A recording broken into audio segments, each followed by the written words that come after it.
Next पे thermal properties के बारे में बताता है वो। तो वो बताता है कि जिस तरह आप कोई डिफरेंट जो चीज़ें लिक्विड्स और सॉलिड्स आप लेते हैं, इंजेस्ट करते हैं, तो वो एक ब्रॉड स्पेक्ट्रम है, ठंडी भी हो सकती हैं, गर्म भी हो सकती हैं, और आपका ओरल टेम्परेचर उसके अकॉर्डिंग फ्लक्चुएट करता है।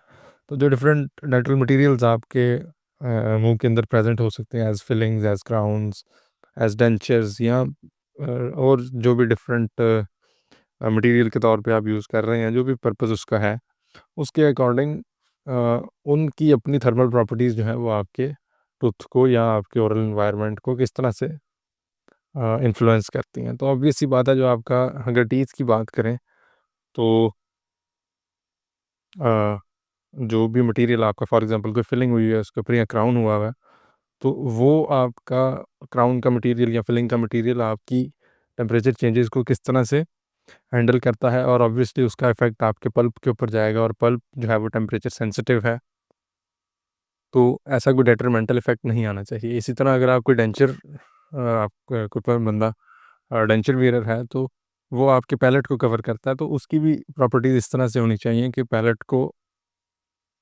फ़ेवरेबल तरीके से वो अ, जो हीट या कोल्ड है वो कंडक्ट करे, ना कि अनफ़ेवरेबल तरीके से। तो ये स्टडी करने के लिए डिफरेंट टर्मिनोलॉजीज़ हैं।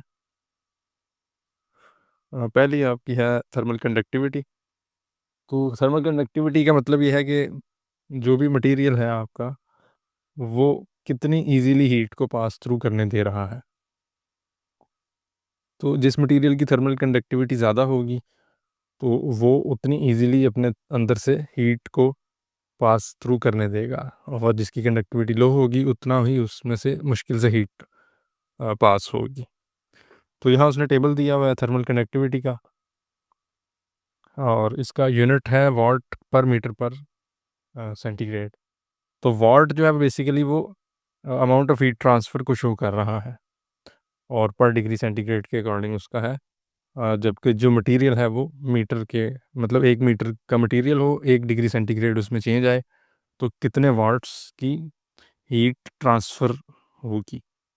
तो जो एनामल और डेंटिन है वो 0.9 और 0.6 थर्मल कंडक्टिविटी शो करते हैं। तो ऑब्वियस सी बात है, अगर आप कोई थर्मल कोई फिलिंग का मटेरियल यूज़ कर रहे हैं, जो एनामल और डेंटिन को बेसिकली रिप्लेस कर रहा है, तो उसकी भी थर्मल कंडक्टिविटी इनके रिलेटिवली इनके क्लोज़ टू होनी चाहिए, अदरवाइज़ वो बहुत ज़्यादा हीट कंडक्ट कर जाता है अगर, तो वो डायरेक्टली पल्प के ऊपर इफ़ेक्ट कर सकती है। तो जो मोस्ट इंटरेस्टिंग है इसमें वो डेंटल अमेल्गम है, जिसकी 23 है थर्मल कंडक्टिविटी, जिसका मतलब है कि वो बड़ी ईज़िली हीट कंडक्ट कर लेता है। ऑब्वियसली वो मेटल एलॉय है, तो वो अ, इसलिए उसकी कंडक्टिविटी ज़्यादा है, और इसी तरह गोल्ड जो है वो भी अ, जो है वो एक्सीलेंट थर्मल कंडक्टर है, 291 उसकी थर्मल कंडक्टिविटी है। तो अब क्वेश्चन ये रेज़ होता है कि फिर इन मटेरियल्स की फिलिंग किस तरह की जा सकती है? जनरली मोर कॉमनली आप अमेल्गम की करते हैं, लेकिन आपने कहीं न कहीं देखा या सुना होगा कि गोल्ड के भी टीथ लगे होते हैं। तो उसका आंसर ये है कि इसके नीचे फिर आपको एक इंसुलेटिंग मटेरियल की बेस देनी पड़ती है।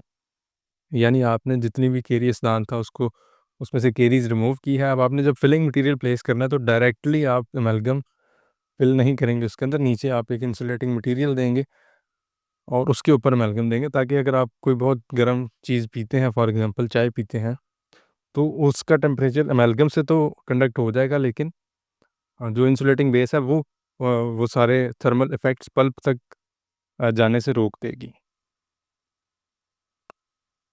फिर वो ये कहता है कि जो टेम्परेचर चेंजेस आपके ओरल कैविटी के अंदर आते हैं, वो ट्रांजिएंट इन नेचर होते हैं, यानी शॉर्ट टाइम के लिए होते हैं। तो थर्मल कंडक्टिविटी से बेहतर है कि थर्मल डिफ्यूज़िविटी को आप स्टडी करें, और उसके रिलेटिवली आप अपने जो डेंटल मटेरियल्स हैं उनको, उनकी प्रॉपर्टीज़ को कंसिडर करें। तो जो थर्मल डिफ्यूज़िविटी है, वो शॉर्ट टर्म टेम्परेचर चेंजेस को स्टडी करने का बेहतर तरीका है, जिसका वो फार्मूला बताता है, diffusivity is equal to K thermal conductivity है, divided by heat capacity into rho, यानी डेंसिटी वो मटेरियल की हैं दोनों स्पेसिफिक। अब वो बेसिक उसका आइडिया ये है थर्मल डिफ्यूजिविटी का, कि जब आप किसी मटेरियल को हीट करते हैं, तो कुछ जो हीट होगी या टेम्परेचर चेंज होगा, यानी हीट होगी या कोल्ड होगा, तो वो कुछ पार्ट ऑफ दैट जो मटेरियल इटसेल्फ है उसकी टेम्परेचर चेंजेस में चला जाएगा, और बाकी जो बच जाएगा वो उसके थ्रू पास थ्रू होगा आगे। तो इसको स्टडी करने के लिए उन्होंने सिंपल सी एक टेक्निक है कि आप एक थर्मोकपल लेते हैं। थर्मोकपल बेसिकली टेम्परेचर सेंसिंग एक डिवाइस है, और उसको अपने जिस मटेरियल की आपने थर्मल डिफ्यूजिविटी कैलकुलेट करनी है या फाइंड आउट करनी है उसके अंदर एम्बेड कर देते हैं, और फिर इस सारे अपरेटस को आप कह लें एक वाटर बाथ में रख देते हैं जिसका एक स्पेसिफिक टेम्परेचर होता है। अब फ़र्ज़ कर लें कि आपने 100 डिग्रीज़ पे वाटर बाथ रखा हुआ है, और आपने एक मटेरियल लिया है जिसके अंदर थर्मोकपल को रखा है। मटेरियल का टेम्परेचर इस वक्त रूम टेम्परेचर पे है, 25 डिग्रीज़ है, और उसको आपने 100 डिग्रीज़ के वाटर बाथ में रख दिया है। अब जितनी जल्दी आपका थर्मोकपल वाटर के टेम्परेचर पे पहुंच जाएगा, उतनी ज़्यादा उस मटेरियल की थर्मल डिफ्यूजिविटी है, इसका मतलब है। और जितनी लेट वो पहुंचेगा उतनी ही कम उसकी थर्मल डिफ्यूजिविटी है। यानी अगर वो लेट पहुंचता है, इसका मतलब ये है कि मोस्ट ऑफ द हीट जो है वो मटेरियल खुद एब्जॉर्ब कर रहा है, और उसका टेम्परेचर ज़्यादा हो रहा है, और उसमें से डिफ्यूज़ कम हो रही है जो थर्मोकपल तक पहुंच रही है। तो जनरली वो कहता है कि जो डेंटल मटेरियल्स हैं उनमें low value of thermal diffusivity preferred है, यानी कम हीट डिफ्यूज़ हो और वो मटेरियल खुद ज़्यादातर हीट जो है वो एब्जॉर्ब कर ले, जिसकी एग्जांपल्स आपकी फीलिंग्स की हैं। लेकिन वो कहता है कि एक सर्टन कंडीशन है जिसमें आपकी high level of diffusivity desired है। उसकी एग्जांपल है कि आपने जो डेंचर बेस एक्रेलिक की पहनी हुई है, किसी पेशेंट ने डेंचर पहना हुआ है, तो उसकी डिफ्यूजिविटी ज़्यादा होनी चाहिए। फॉर एग्जांपल आप ने डायरेक्टली कोई चाय पी है, तो आपके पैलेट को फ़ील होना चाहिए जो वार्मथ उसका होगा, वो तभी फ़ील होगा जब उसकी डिफ्यूजिविटी ज़्यादा होगी। तो नेचुरल एक फीलिंग रिस्पॉन्स जो है वो बाकी रहना चाहिए। तो इस सिनेरियो में आपके हाई थर्मल डिफ्यूजिविटी प्रेफरेबल होगी। उसके बाद वो एक्ज़ोथर्मिक रिएक्शंस के बारे में बताता है। तो कुछ रिएक्शंस हैं। बेसिकली एक्ज़ोथर्मिक रिएक्शन का मतलब ये है कि जब आपका रिएक्शन हुआ है, 2 चीज़ें मिक्स हुई हैं, तो उसमें से हीट जनरेट हो रही है। तो अगर तो आपके बल्क ऑफ मटेरियल ज़्यादा है, यानी ज़्यादा सारा मटेरियल है, तो फिर तो उसमें जो एक्ज़ोथर्मिक चेंज आएगा वो सिग्निफिकेंट होगा। लेकिन अगर आपका मटेरियल थोड़ा-सा है और उसमें आप मिक्सिंग कर रहे हैं और सेटिंग हो रही है उसकी इंट्राओरली भी, क्लोज़ द टीथ्स या जिस तरह भी, तो वो कोई इतने सिग्निफिकेंट चेंजेस नहीं देगा, इवन दो कि अगर उसका रिएक्शन एक्ज़ोथर्मिक भी है। तो वो कहता है कि अगर तो आप बल्क ऑफ मटेरियल यूज़ कर रहे हैं, कोई लार्ज कैविटी प्रिपेयर कर रहे हैं या इस तरह के, तो फिर आपको ये ज़हन में रखना चाहिए कि एक्ज़ोथर्मिक रिएक्शन है तो उसका कोई ना कोई यानी इंक्रीज़ इन टेम्परेचर की वजह से कोई चेंज आ सकता है। तो यहाँ उसने टेबल दिया हुआ है 100 मिलीग्राम सैंपल के अकॉर्डिंग डिफरेंट मटेरियल्स का जो टेम्परेचर राइज़ है ड्यूरिंग सेटिंग, वो उसने बताया हुआ है। तो मैक्सिमम भी कंपोजिट रेज़िन्स और एक्रिलिक रेज़िन्स का है जो कि 10 डिग्रीज़ तक जा सकता है। और फिर वो बताता है कि कुछ मटेरियल्स ऐसे हैं जो कि अल्ट्रावायलेट लाइट के अंडर सेट होते हैं, जिस तरह कंपोजिट्स हैं आपके कुछ जो लाइट क्योर्ड कंपोजिट्स होते हैं। तो जो लाइट क्योर्ड कंपोजिट्स हैं, अब एक तो उनकी सेटिंग यहाँ पे लिखा हुआ है कि 4 डिग्रीज़ तक ड्यूरिंग सेटिंग उनका एक्ज़ोथर्मिक रिएक्शन है, तो उनका टेम्परेचर राइज़ होता है। दूसरा जो हम लाइट यूज़ करते हैं वो भी हीट प्रोड्यूस कर रही होती है। तो ये दोनों का कंबाइंड इफ़ेक्ट जो है वो in excess of 20 degrees heat temperature rise का आप कह लें तक कर सकता है। तो इस तरह के जो आपके सिनेरियोज़ हैं उसमें आपको थोड़ी-सी कॉशन करनी चाहिए। अ, बाकी जो है एक्ज़ोथर्मिक रिएक्शंस का कोई इसके अलावा कोई स्पेसिफ़िक यहाँ पे इम्पोर्टेंस नहीं है, बस यही याद करने वाली चीज़ है। फिर नेक्स्ट जो प्रॉपर्टी है वो है कोएफ़िशिएंट ऑफ थर्मल एक्सपेंशन की। फिर नेक्स्ट प्रॉपर्टी है कोएफ़िशिएंट ऑफ थर्मल एक्सपेंशन। तो इसका मतलब है कि कितना फ्रैक्शनल चेंज आपके मटेरियल के अंदर आ रहा है, बेसिकली लेंथ के अंदर आप ये कह लें, या लीनियर मेजरमेंट्स के अंदर आप कह सकते हैं, पर डिग्री राइज़ इन टेम्परेचर। तो उसका फार्मूला है कि अल्फ़ा जो कि कोएफ़िशिएंट ऑफ थर्मल एक्सपेंशन है is equal to delta L over L naught. तो एल नॉट उसकी ओरिजिनल लेंथ है और डेल्टा एल उसका चेंज इन लेंथ है। यानी फॉर एग्ज़ाम्पल आप ये समझेंगे original length for example hypothetically 10 थी और पर डिग्री चेंज के मतलब 1 डिग्री टेम्परेचर राइज से वो 15 हो गई है। तो यानी वो 1.5 टाइम्स इंक्रीज़ कर रही है पर डिग्री राइज इन टेम्परेचर से। तो ये इसका बेसिकली मतलब है। तो ये तो एक हाइपोथेटिकल वैल्यू थी। वैसे वो कहता है कि यूजुअली इसकी वैल्यूज़ जो हैं वो बहुत छोटी आती हैं। जिसकी एग्जांपल उसने अमेल्गम से दी है 0.000025 पर डिग्री सेंटीग्रेड चेंज आ रहा है। तो इसलिए वो ये कहता है कि इनको हम पार्ट्स पर मिलियन में शो करते हैं। तो इसको इसी को वो 25 पार्ट्स पर मिलियन पर डिग्री सेंटीग्रेड बता रहा है।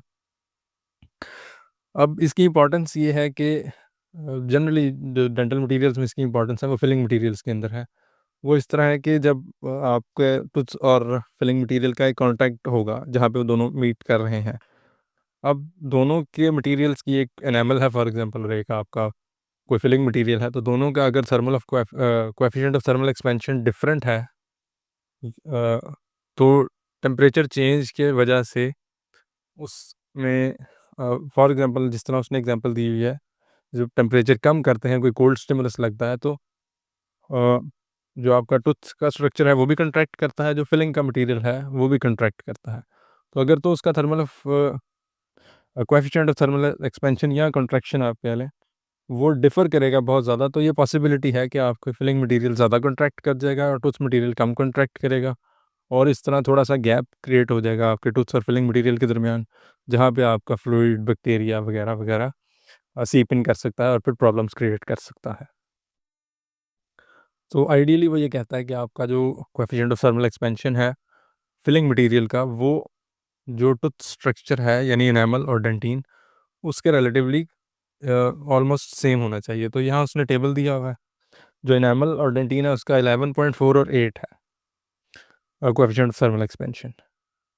इसको अगर आप फिलिंग मटेरियल जो उसने दिए हुए हैं उससे कंपेयर करें तो अमेल्गम का 25 है, कंपोजिट रेजिन्स का 25 to 60 है। यानी कंपोजिट रेजिन्स में ये प्रॉब्लम ज़्यादा आ सकती है क्योंकि उनका कोएफिशिएंट ऑफ थर्मल एक्सपेंशन ज़्यादा है। तो आइडियली वो ये कहता है कि जो आपके फिलिंग मटेरियल्स हैं उनमें coefficient of thermal expansion close to आपका जो टूथ स्ट्रक्चर है यानी एनामल और डेंटिन वो होना चाहिए, और साथ लो थर्मल डिफ्यूजिविटी होनी चाहिए, ताकि कोई भी जो एक्सटर्नल स्टिमुलाई आ रहा है उसके ऊपर वो डायरेक्टली पल्प तक ना रीच कर सके और सारी जो भी हीट एब्जॉर्प्शन है वो जो आपका फिलिंग मटेरियल है वही कर ले। तो ये आपकी सारी थर्मल प्रॉपर्टीज़ थी। नेक्स्ट फिर एडहियन है। तो एडहियन जो है ये बेसिकली दो मटेरियल्स के सरफेस का इंटरेक्शन है, जिसका रिज़ल्ट ये है कि उन दोनों की आपस में सेपरेशन नहीं होती, यानी आपस में कोई एफिनिटी उनकी रहती है, जिसको हम एडहियन का नाम देते हैं। अब